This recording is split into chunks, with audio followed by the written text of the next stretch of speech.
whaatalo whaatile malumat pa ia si o tātou atunu. Alo whaafonga mai. Ia tātou paiaso e ngana Samoa, whaatawa ino o tātou ngana.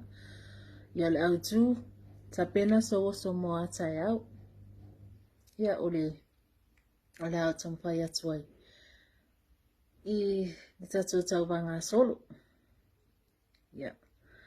Ta pena so oso mo atai au. Ia soa ele la ele tai au, tongo tu atu ile afiafi. E wha pena fo ile vi ingo le atua e ala langam. Hai tātou pats. Ai o se wha amoe moe sa wha wau wha upo. Lea ua tini pā o le utu ele wha amoe moe o tau nui lea so. E tātou au tu o wha iloa mai. O le a whai alo i ese langona vai. Hai mai o le au tu ta pena so woso mo atai au. Ai o le vai asa fo i e wha manatu na aila ngana Samoa. Ia manatua pea i le pō ma le au.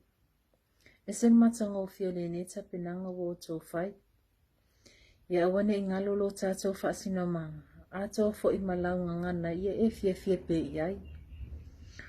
O le aso ma le feelinga. O le aso fo i ma le mata i ngā tila. Manatua le pipili na ia mana o se mea alofa mai ai lau. Ai tali lau so ele ese aro po se ario. Ai na asua fo le ali e tua i lunga e savali. Ma vivi i le atua. Ta pena loas so ta oso mo tātou whanau mo le lumanai. Le tātou ngangana Samoa ia lātou i loa le wāwhia loai. Ta pena se tō wha o lau malanga. Ma awa e te whatamala i lau ngangana. Se oso mo lau whainga malanga i e ne tausanga. Awa i le whanau i le tātou tū ma tātou wanga. O te whawhetai o tua a sa tātou oso ina la nei malanga mo atai au. Nei ua o manu ia i atunu mamau. Ua i ula o solo mo o mawhauwhaunga. Ia manu ia tele le nei vai aso mo mawhaasausanga.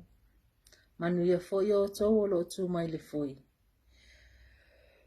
Mana tua le tangangana Samoa e whai mata oso o aso o tutoi.